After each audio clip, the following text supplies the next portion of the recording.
On January 23, 2010, Dr. Raphael Waters had to enter the hospital. Dr. Waters, who was founder of the Aquinas School of Philosophy, had been teaching a class on ethics every Friday night and had been battling with cancer. As it appeared he would have a long stay in the hospital, his students decided to keep the philosophy classes alive by continuing to meet each Friday night, where we would listen to Dr. Waters' previous philosophy courses on CD. Dr. Waters would never return to teaching. On April 16th, Dr. Dennis Bonnette, colleague of Dr. Waters and co-founder of the Aquinas School of Philosophy, was able to come to class and we asked him to lecture. He then started to teach on Fridays on a regular basis.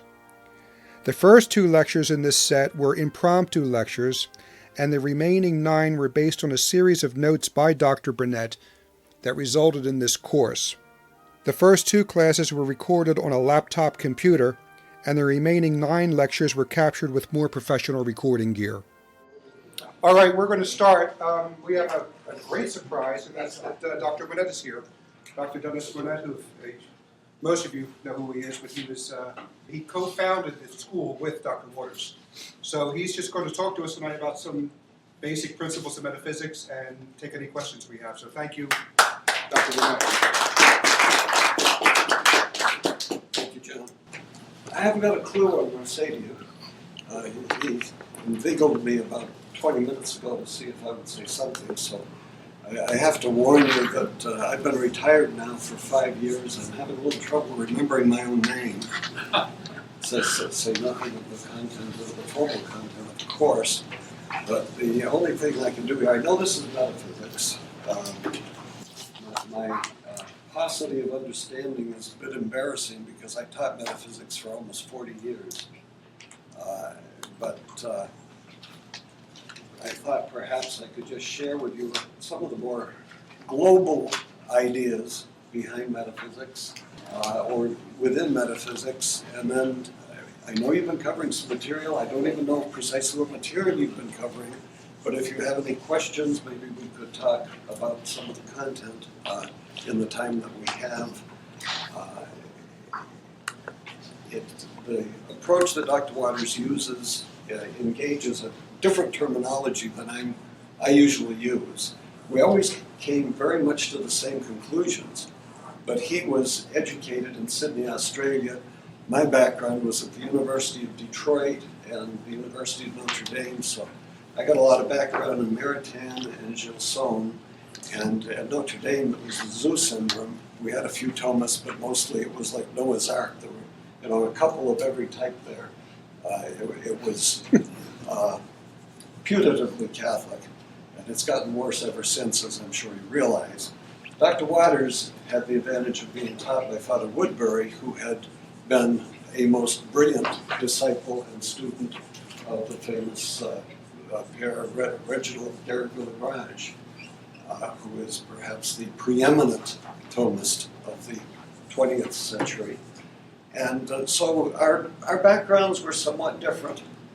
The terminology that we use sometimes is a little bit different, but we could sit down and it's just a matter of translating minor differences. But in terms of the general themes, the general outlines, the general conclusions, we always got to the same place. So that's why we were able to function so well together at Niagara for so many years. I think I came in 1967, he came I think 1976, something like that, and we managed to survive the ongoing storms of the place for the subsequent 30 or so years, and here we are today. But what I was going to mention to you, just a little bit of the background in terms of metaphysics, the more global thoughts, because I know that you've been going through rather detailed material. The starting point, and I'm not trying to make this in a formal way, but what occurs to me as being the starting point, in a way, is the metaphysical first principles. And I know that you've dealt with them, but Dr. Waters has dealt with them in great detail. I'm not going to go over them, but or at least I'm not planning to at this point. But what occurs to me is that when you dialogue and dispute with people, They simply don't realize that they're using these principles.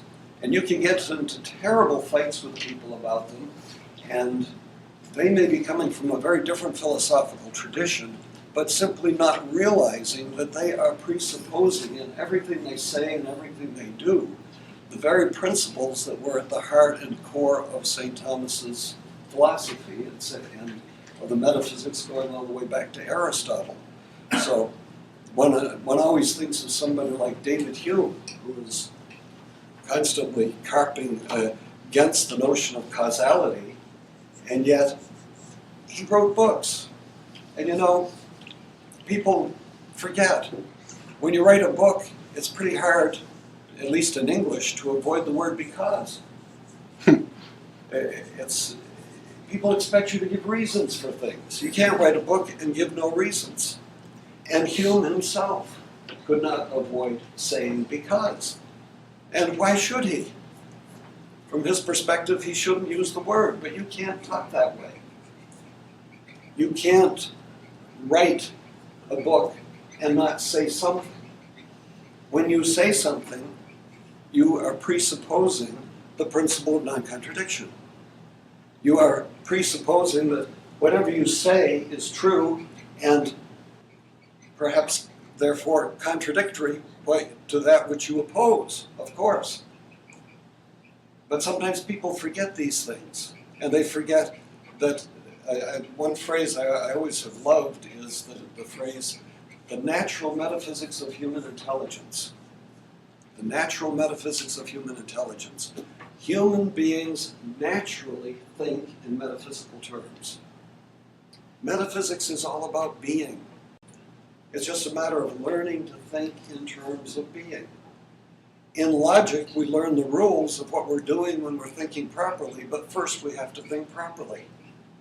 If Aristotle didn't know how to think properly in the first place, he couldn't have sat down and written out the rules for what he was doing when he was thinking properly.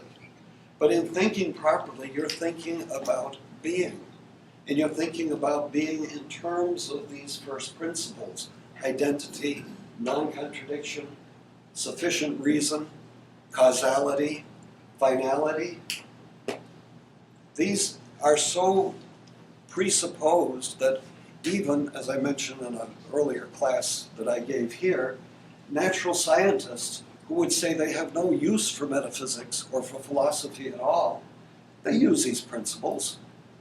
There's no way that anybody can say anything, either in a book, a philosophy book, or in a scientific tome, without making assertions. And every time you make an assertion, you are expressing the being. You're saying, this is what I'm saying, what is in my mind, expresses the being of something. It's the way the world really is. It's reality. You're thinking in terms of being. If you weren't, why do you bother saying it? And why would anybody bother listening to you? I know I got involved with some evolutionist on the Catholic Answers Forum last year, and he was trying to give all kinds of arguments. This man was really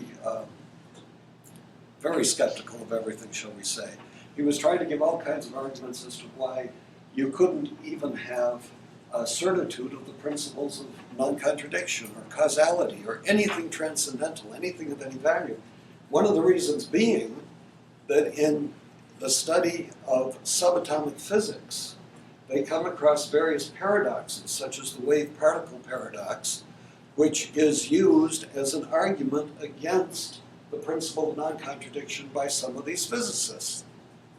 But what they don't realize is that their whole modus operandi of experimentation to tell them about the subatomic world presupposes these very principles. If you're observing some kind of subatomic phenomena and you say, we got a wave pattern here, you're affirming that you saw a wave pattern. You're denying that it was not a wave pattern. If you can't make sense of that, if you can't express it apodictically with certitude, what have you said? How can you then use this kind of information in order to conclude somehow that at the macroscopic level, the world around us, the principle of non-contradiction doesn't really apply, or it isn't universal. The most I was really able to do with this gentleman was to get him to realize that he was not only using the principle of non-contradiction at the macroscopic level, he admitted that, for practical purposes. But I got him to realize he was also applying it at the submicroscopic level. Because you see, in order to do his physics, as I just mentioned to you, at the submicroscopic level, you have to be making observations. And when you affirm an observation, you are presupposing that its contradictory is false. Otherwise, you've said nothing. Well, at that point, he just kind of let the conversation drift off because there really wasn't much more that could be said. I'm not a subatomic physicist. I have grave suspicions about what he's doing at that level, but you've got to get into the field itself before you can address that. But I do know a priori that he's got himself in a terrible box. These scientific materialists, which is what he is, are using the very metaphysics they so decry. They say there is no metaphysics. It's pseudoscience. It's just something these philosophers made up. And it really is a matter of fantasy. The only real knowledge we have is from natural science. But the problem is, when you are engaged in natural science, when you go into a laboratory, you use these first principles. You make observations, you write them down, you say something happened or it didn't happen. You don't say, I made a bunch of observations. Let's say I was running an experiment and all of a sudden something blew up. And at the end of the day, your superior asked you, well, what happened there? And you say, I don't know, something just blew up. Well, why did it blow up? I don't know, there's no reason. Well, as you know, if you do that, that's the end of scientific inquiry. Of course there's a reason. I remember when the Challenger exploded, sadly, in 1987, they appointed a presidential commission to find out the cause of the explosion. They didn't appoint a presidential commission to find out if there was a cause of the explosion. They knew there was a cause. The question is, what was it? You simply cannot operate either at the practical or even the theoretical level if you do not presuppose these principles, because they are laws of the mind, yes, but they're also laws of being. The fascinating thing about the human mind is that it does get a hold of being. It does get a hold of being. How does it do this? Congress spends endless money, as you well know, but they always are paying to do more research. Why do they do this? How do they know that research will discover anything? How do we know that it's going to find out something about the rules of the world? Why are we so certain that the human mind will discover by research new truths?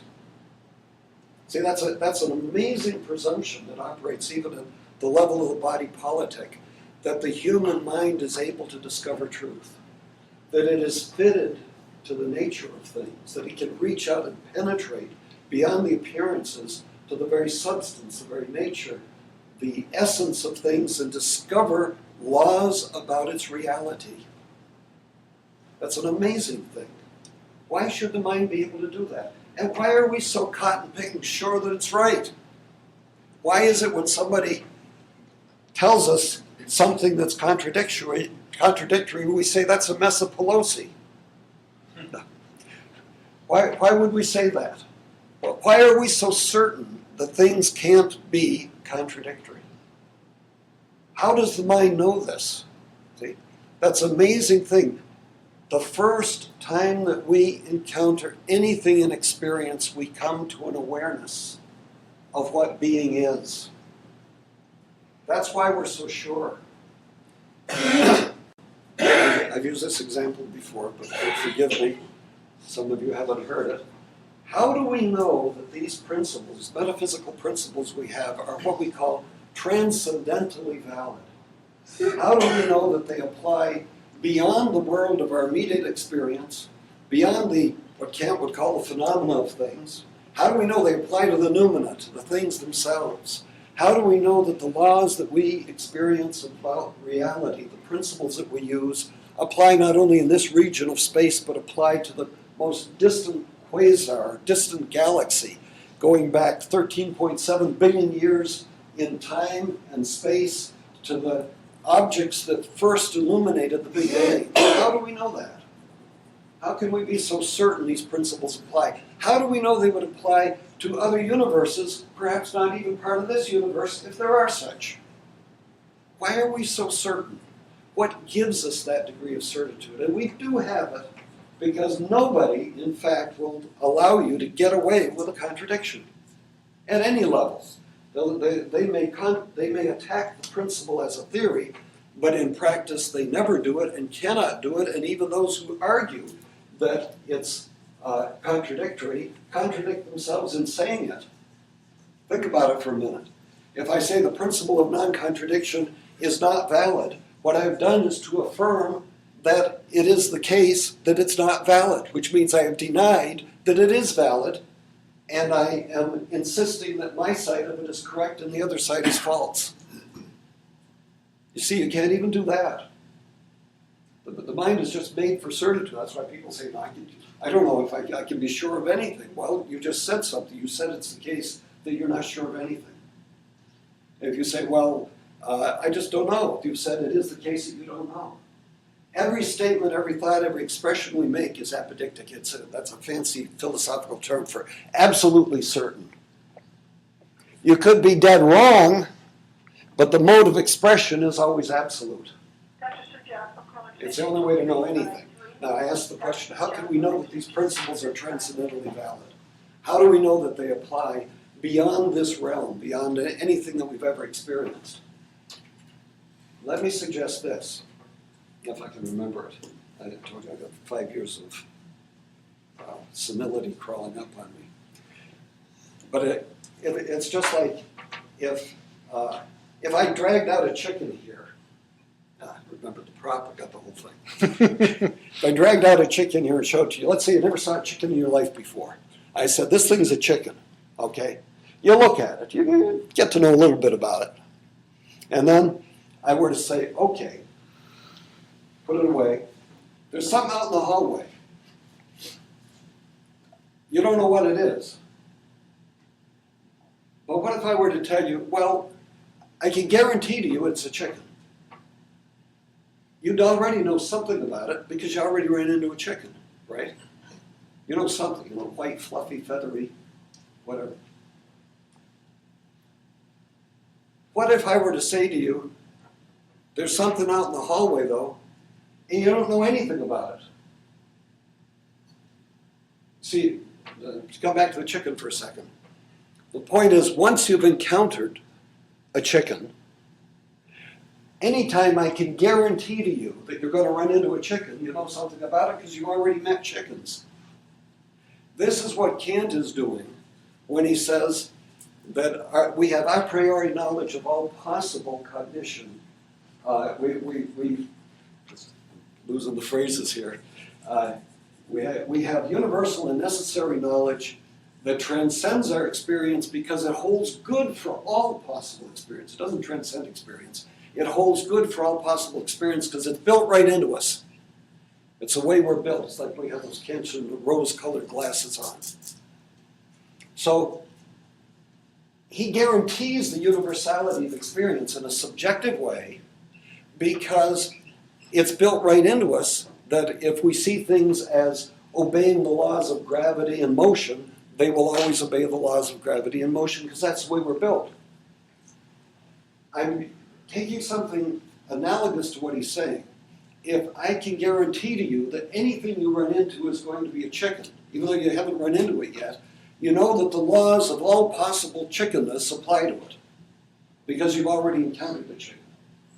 The problem with the principles of being is that there could be things. What if there's something out in that hallway and I tell you, you've never met it before? In your whole experience, you've never encountered it. What would you know about it? Would you know anything about it? hypothetically, let's consider on the other side of the cosmos, there's some kind of a possible thing there. What do you know about it? Its existence.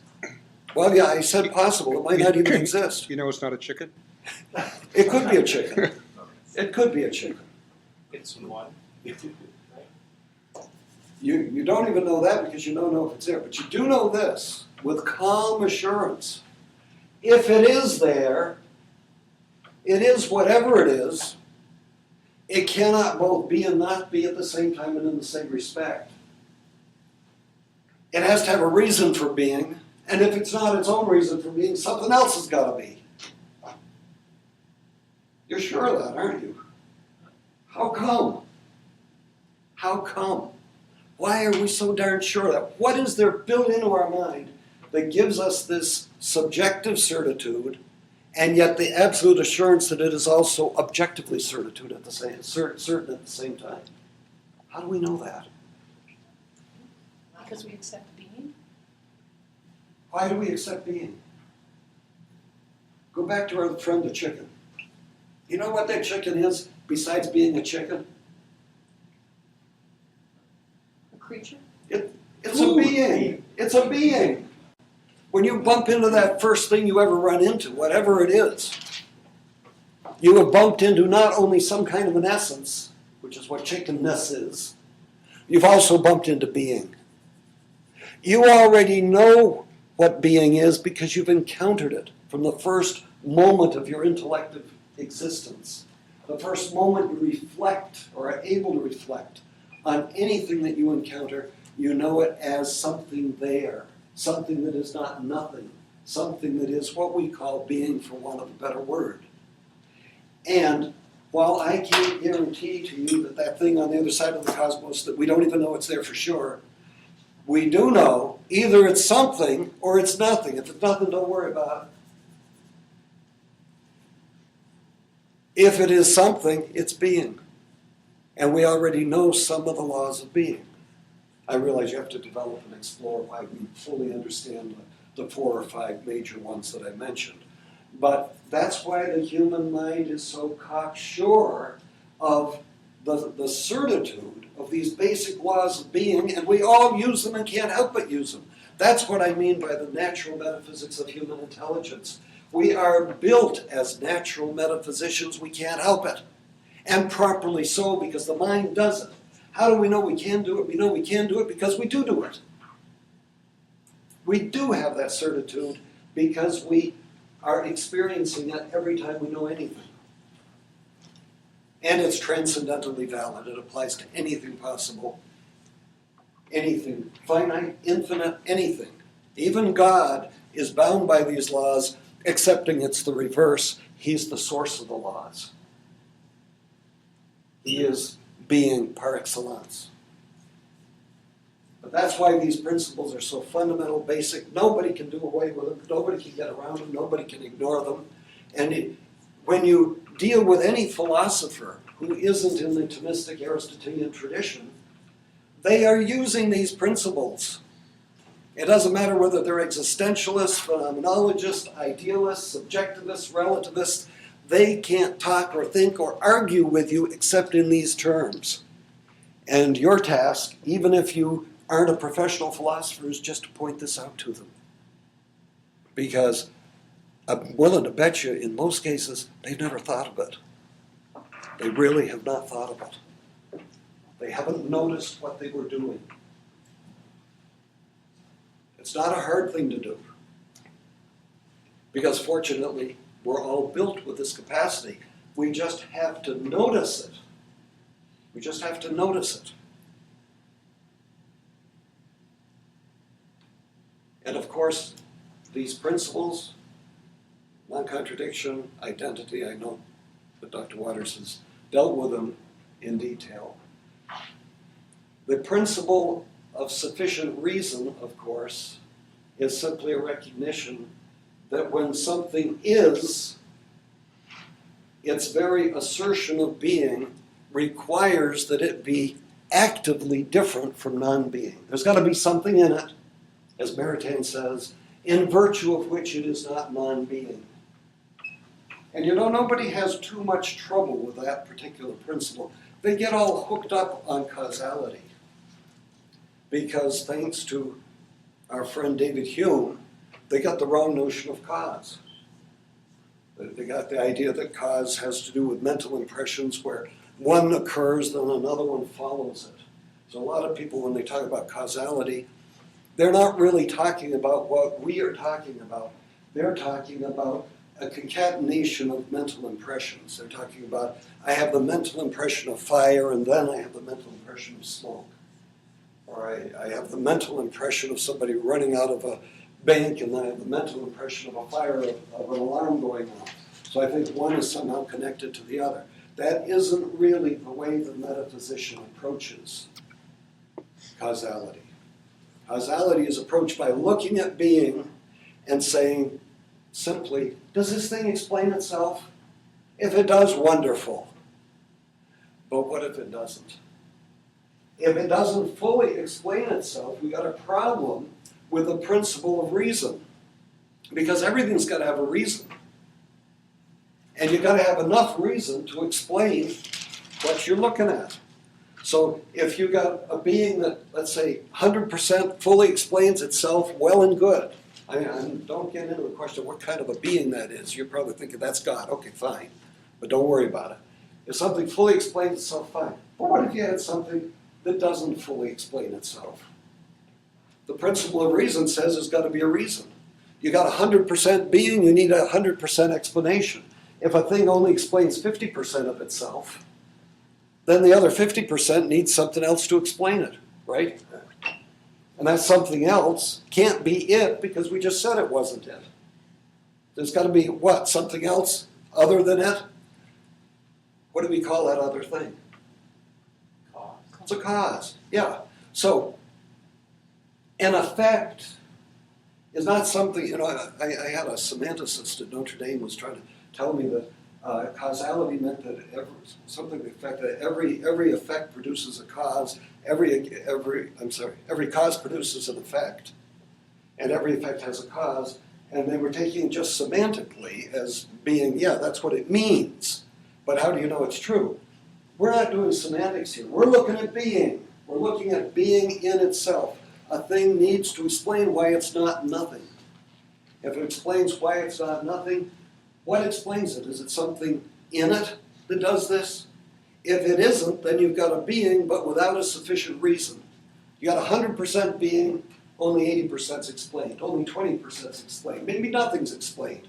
But to the extent it doesn't explain itself, it's what we call an effect. And to the extent it doesn't explain itself, it needs something else to do the explaining.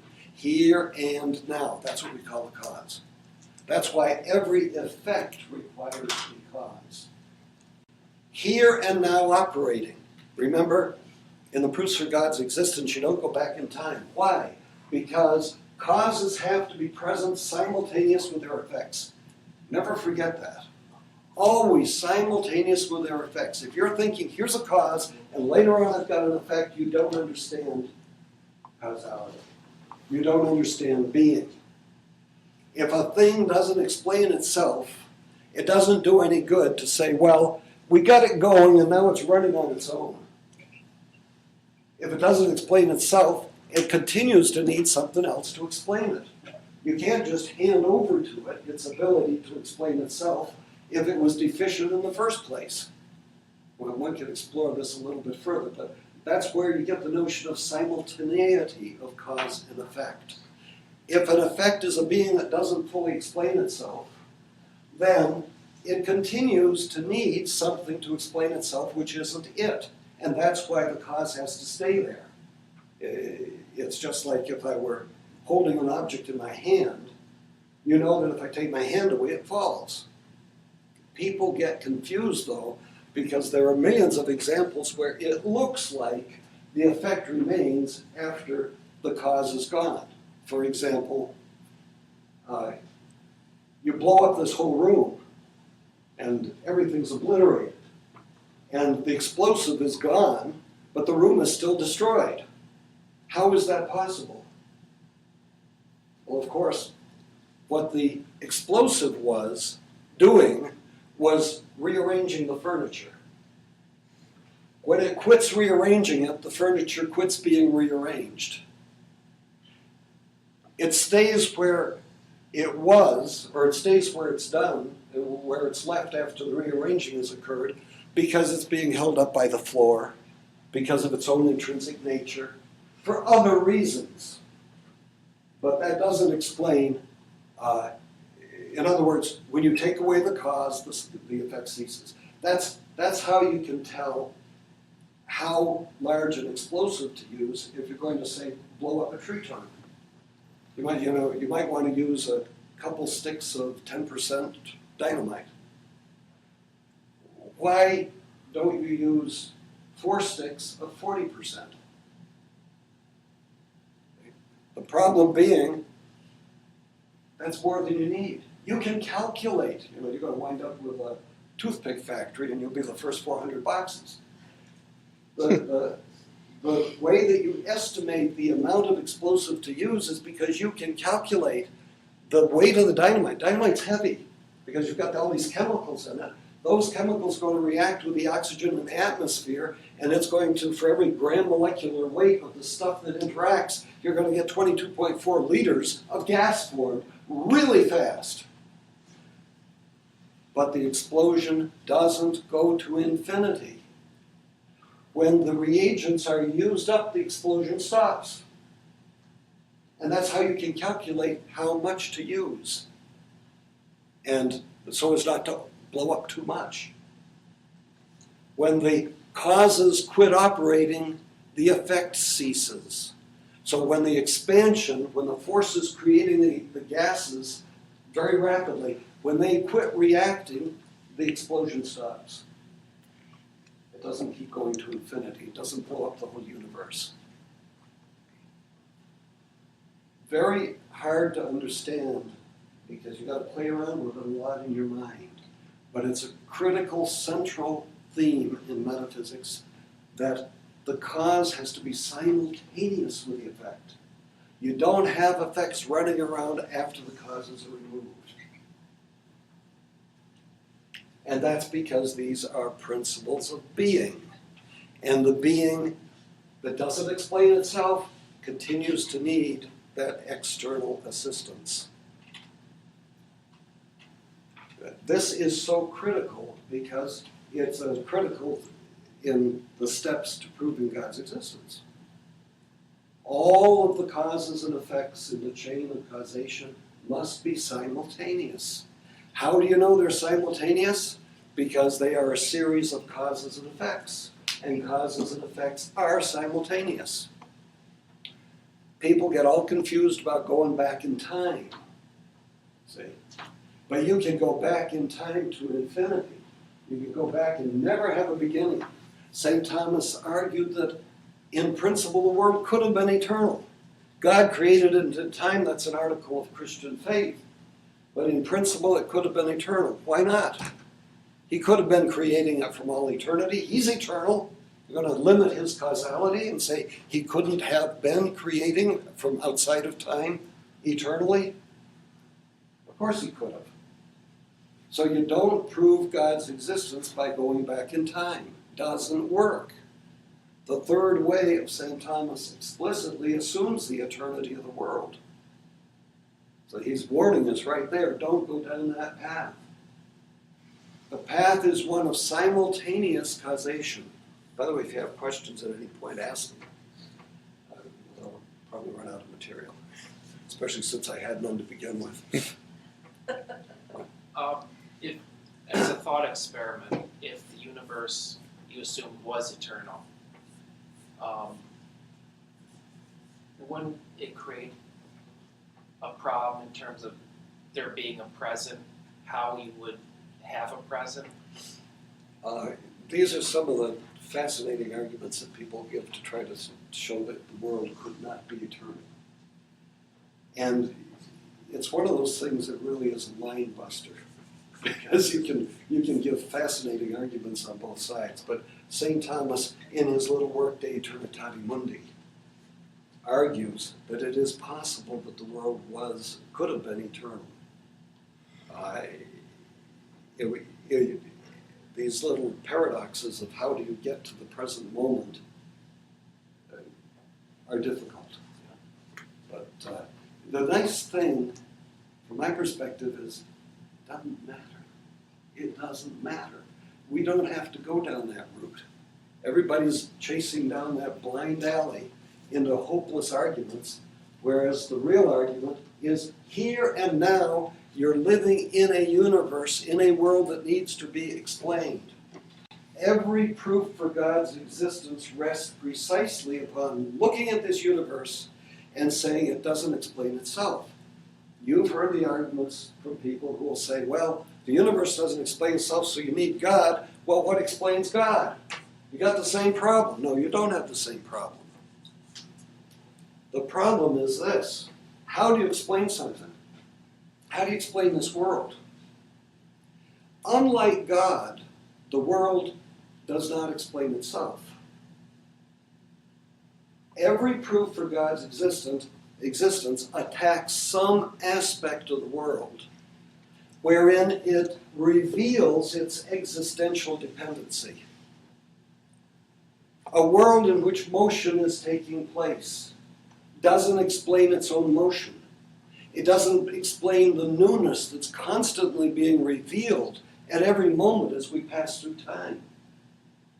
A world in which there are a series of causes and effects do not explain the origination of those causes and effects. A world of things that come into being and go out of being, or beings that don't even have to be, doesn't explain itself. A world in which things have relative perfections, greater or less perfect, doesn't explain itself. I'm not trying to give the arguments. I'm just showing each of the 5 ways focus on the same thing. A world that is directed to an end, in which all agents, all natural things move towards an end, doesn't explain why it's arranged that way. Why things have this intrinsic finality built right into their being. The point of each of these arguments is to lead the mind to something beyond the world. One of the 2 objections which St. Thomas raises in the Proofs for God's Existence, Book 1, Question 2, Article 3, the 2 objections he raises, one is the problem of evil. I think that I saw that in Dr. Waters' notes. The other, though, is the objection raised by David Hume. The world explains itself. What do we need God for? Every materialist today is doing the same thing. He's saying the world just explains itself. Why do you posit the existence of God? The world is good enough. It's just there. It's just a given. Why do you assume that it needs more explanation than God, that is just a given? If the world could explain itself, there would be no reason to have God. The whole point of every proof for God's existence is to look closely at finite being, finite reality, limited being, and notice that that kind of being doesn't fully explain itself. It's kind of an imposter. It's there, and yet it isn't fully being. It's there, but it's finite. To the extent that it is perfect. But to the extent that it's finite, it's imperfect. It entails a kind of composition. It entails aspects of things it can't explain. Self-motion. Things don't explain why they're moving. That's another big, interesting topic, but I'm not going to go into what I'm trying to get your mind to see, though, is the way the argument runs. These finite things are imposters. They're not fully real. They're not fully credentialed beings. They are an ontological welfare class. They need something else. That something else, the proofs for God's existence say, is an infinite being. A being that is not limited. A being that is free from motion. A being that is utterly outside of space and time. A being that has no limiting dimensions whatever. That being is what explains this being. That unlimited being is what explains this limited world. This limited world needs to be explained. An unlimited being, the infinite being, doesn't have these qualities that demand a further cause. Doesn't have these limitations, doesn't have this becoming, doesn't have these imperfections that require some further explanation. That's why God is the first cause and there was nothing prior. There's nothing that you have to go to beyond. That's why all the proofs for God's existence are using these first principles as armament to pierce and attack and examine and investigate the nature of finite being and realize its inadequacy. And to realize that the mind has to go beyond it. And in going beyond it, it's not making any logical stop when it comes to God, because in the Supreme Being, you do not have those defects that require searching for a further cause. So that's why, to me, metaphysics, I confess a certain degree of love for the topic, having taught it for nearly 40 years, but that's why it is, in a very simple way, it's just getting students to think in terms of being. Everything in terms of being. Everything in terms of a thing explaining itself or not explaining itself, needing some further explanation here and now. What would be an adequate explanation? How do you know that it doesn't explain itself? We do things like showing that things are composed of essence and existence, and that anything composed of essence and existence requires some composing agent. It doesn't explain why it's made that way.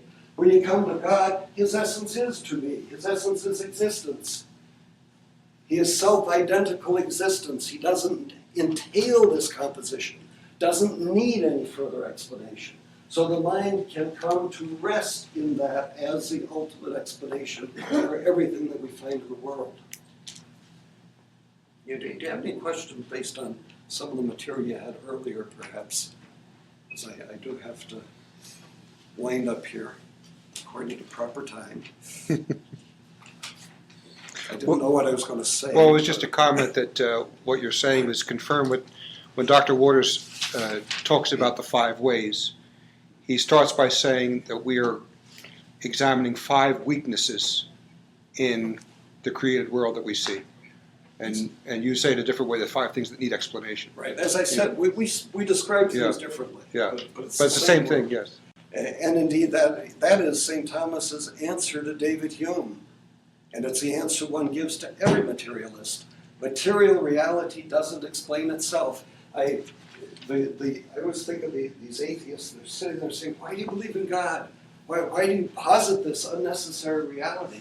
What they're believing in requires even greater faith, that the universe is just there. The dumb thing's just sitting there, it's been there forever. And we can't exactly ask why. In fact, they are so driven on this point. These people will claim that they are the ultimate rationalist. They reason you're just operating by blind faith. They're the only scientists. They got that scientific mentality. They apply reason to everything. But they're frauds.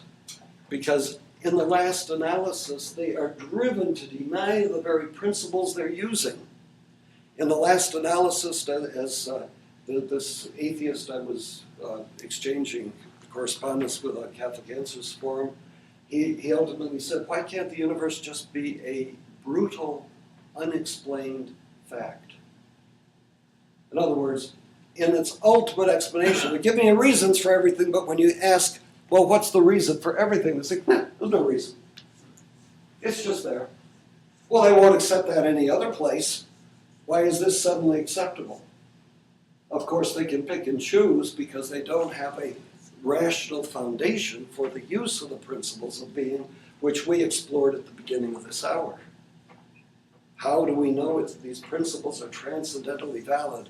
They apply, by the way, regardless of essence. The reason these principles are transcendently valid is because they're not principles of essence, they're principles of existence.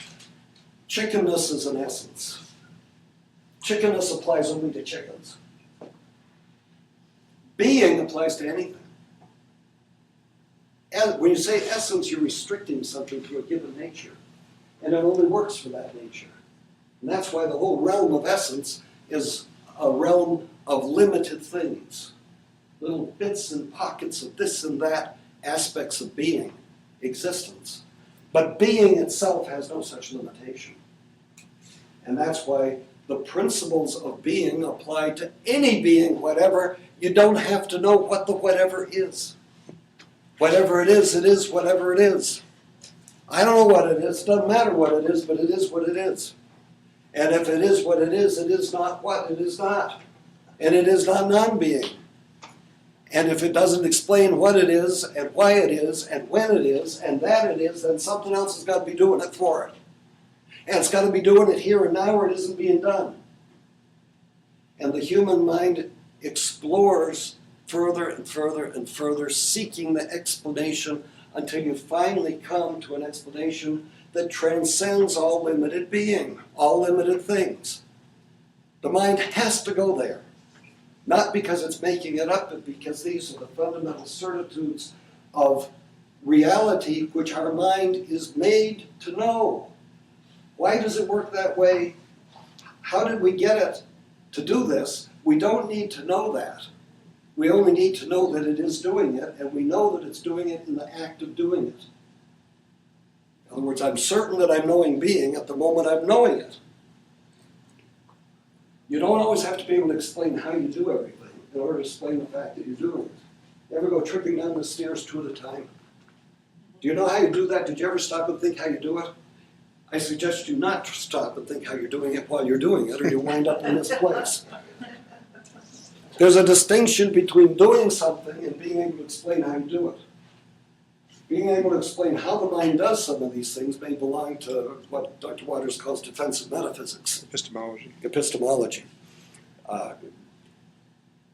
But that we're doing it is immediately evident, immediately experienced, absolutely certain, and you don't need to appeal to somebody else for verification. And you can be sure anybody you're debating with, anybody you're arguing with, materialist or otherwise, he's in over his head. And that's all that you really need to know. Do you have any other questions? Yes? Like if someone came from the perspective of Hume, or I guess my question is, say people who hold evolution to be true, wouldn't that make it impossible to know classes of things?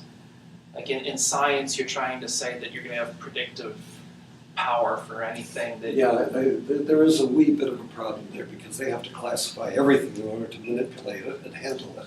And yet one of the theses of evolution is that there aren't any species. Right, like it seems to me that... Gradually, it's just a name that we give for a mid-range for an ever-changing spectrum of individuals that are all minutely different. Right, I guess I never put that together before, but it seems like if evolution is true, then you'd have to be a radical nominalist when it comes to... Don't expect everybody to be consistent. Yeah. But it is true that certain positions fall together. They are this gentleman I was debating with was a nominalist. You're absolutely right. They invariably are nominalists. They invariably are relativists. Could you just define nominalism for the class? Nominalism is from the Latin nomen. It means a name. It means that instead of there being a species of things, like all cats that all share the essence of cattiness, it's just a name that we make up for a bunch of individuals, which in the world of evolution would represent a few million individuals that were gradually evolving from one state to another, and we just throw a name on it to make it sound universal, but the name comes from our mind. It's not based in the thing itself. Whereas the opposite of nominalism would insist that there is a foundation in things that makes them classifiable in a universal way.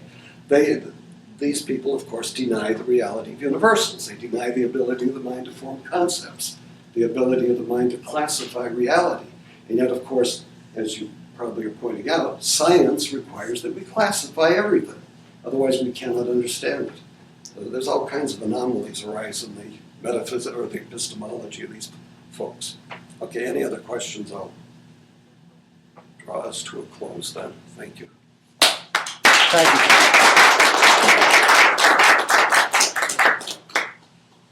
This recording is produced and distributed by Olteen Library Services, all rights reserved. For more, go to www.aquinasphilosophy.com.